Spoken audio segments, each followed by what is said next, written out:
Now it's time to move for the first track of the days, guys. I believe that now more than ever, we should and will be talking about those topics. Especially considering that NATO announces a groundbreaking 1 billion innovation fund and establishes startup accelerators in Estonia and the UK. With Europe growing focus on security and defense cooperation, this track takes central stage addressing the critical challenges and opportunities of this field. The track is called Defense and Cyber Tracks, and you can get ready for some electrifying discussions at the forefront of the security and defense innovation. The first keynote of this track will be delivered by James Apathurai, who serves as the Deputy Assistant Secretary General for Emerging Security Challenges. What it means that he works on policy development and implementation in the fields of emerging and disruptive technologies, cybersecurity, counterterrorism, climate change, and hybrid defense.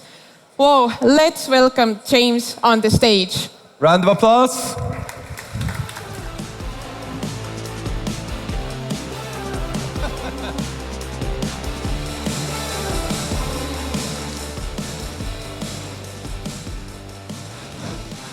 So it's really, really great to be here. Thank you for the invitation. I thought I'd try to stand out and be a little bit different by wearing a tie. I can see I'm the only one in here to do that. But it's really a wonderful opportunity to talk about security and defense and NATO and why we want to talk to you. Thank you for being here. So let me kick off what will, I think, be a series of really interesting panels, including with some good representation from NATO, by focusing on 3 points.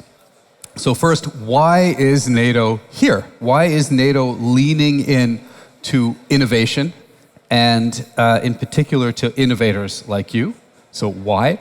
Second, what are we doing about innovation, just to bring you up to speed?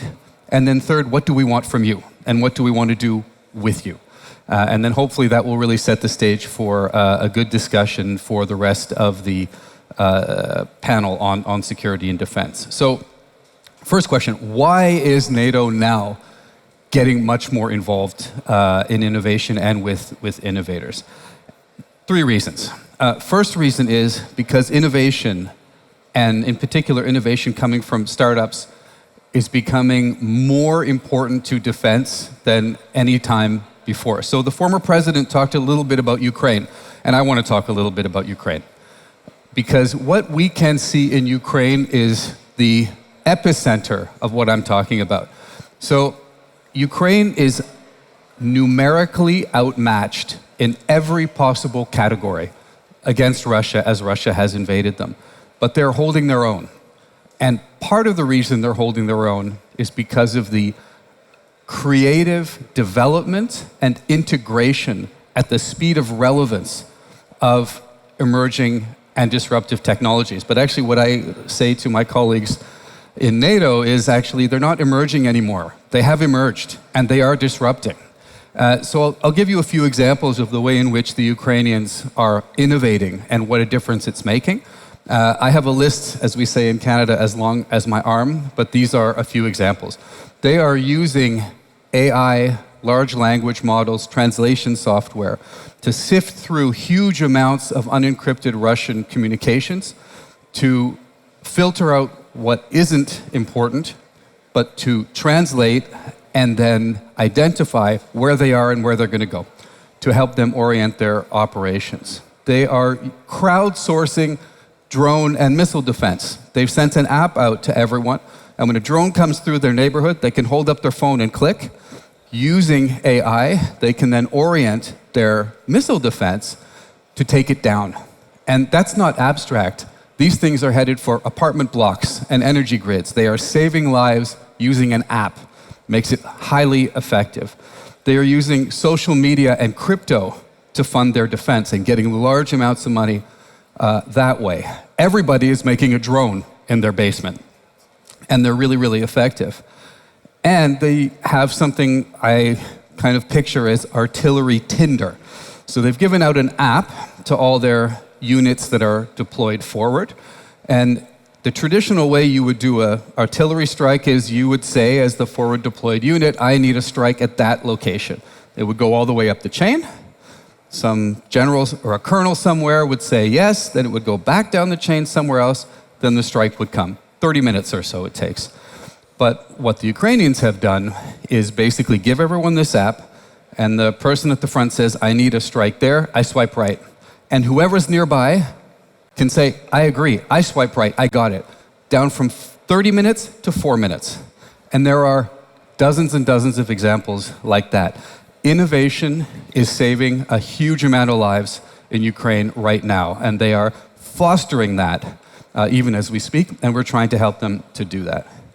Second reason we're leaning in is because innovation is affecting our security more broadly. And I'll give you a couple of examples, artificial intelligence and quantum.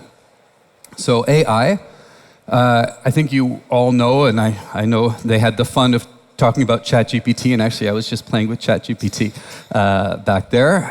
AI will turbocharge, for example, disinformation.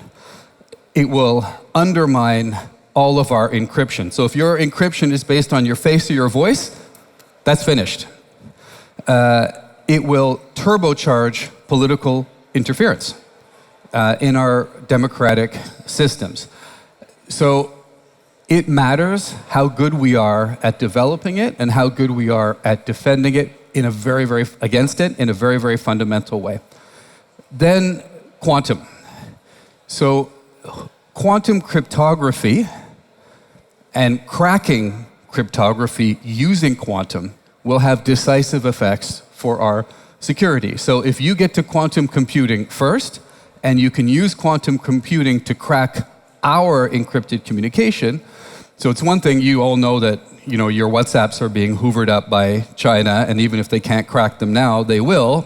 So everything you wrote 2 years ago soon will be available to them. But if you're at NATO or if you're in the Estonian government, your secure communications for defense really matter. If you're in NATO, your secure communications for nuclear command and control really matter. So protecting those is crucial, which brings us to quantum cryptography and post-quantum key cryptography. So whoever crosses those lines first wins the whole game. And we need innovation in this area to be able to secure ourselves. So, are we ahead? No, we're not ahead. For example, China is either ahead or on par with us almost across the board. So we like to talk in NATO about our maintaining our technological edge. You can see that in our documents. But actually, we don't really have it in many areas. So the Australian Security Studies Institute has a good technology tracker, which they just put out. It says that in 37 of 44 key emerging and disruptive technologies, China is ahead or on par with us, in some cases with a near monopolistic advantage. So we need to invest. Third reason, because dual-use technology is of huge importance and growing importance. Why? So it's not new that technology is dual-use. It used to be that 80% of the innovation came from government and defense, and then it translated over into the civilian world. So everybody looks at an iPhone and says, what a great invention by Apple. Steve Jobs, what a genius. And that's true. But actually, this phone and all of your phones are based on the integration and the beautiful integration of technologies that came from the defense world. From the integrated circuit to GPRS, to the cell phone system, to GPS, to the internet, to the LCD screen, to the touch screen, to the memory chip. All of these things came from government. And then they translated into the civilian world. But now that balance has shifted. 80% of the innovation is coming from you and from the private sector. So we need to do three things. We need to foster it. In other words, we want to help support you. We want to protect it. We want to protect the innovation in our countries from acquisition, from unfriendly other actors, from acquisition of the intellectual property by other actors. And we want to access it. We want dual-use technologies that can help us secure and defend you and us. So we need better relations. So what are we doing about it? So this is the part where the people on the next panels might be concerned, because it's super annoying when the guy who comes before you says all the things you're going to say. So I don't want to go into too much detail, but basically there's three things we're doing. One is what we call Diana. So we have a network of test centers and accelerator sites across the Atlantic, principally in Europe, but also on the other side of the Atlantic in the US, bringing together startups, industry, academia, and scientists. We're going to launch some challenges. Deep China is going to talk about that in a minute, to reach out to you, engage you, provide funding, bring you into contact with the end users, and hopefully help you get through the death valley of investment and help us access your technologies. Second, we are launching a €1 billion innovation fund to invest in deep tech. So 15 years, patient capital. We'll draw down most of it in the first 6 or 7 years and let it ride. But we'll also have some of that funding for the startups that come through this startup channel called Diana.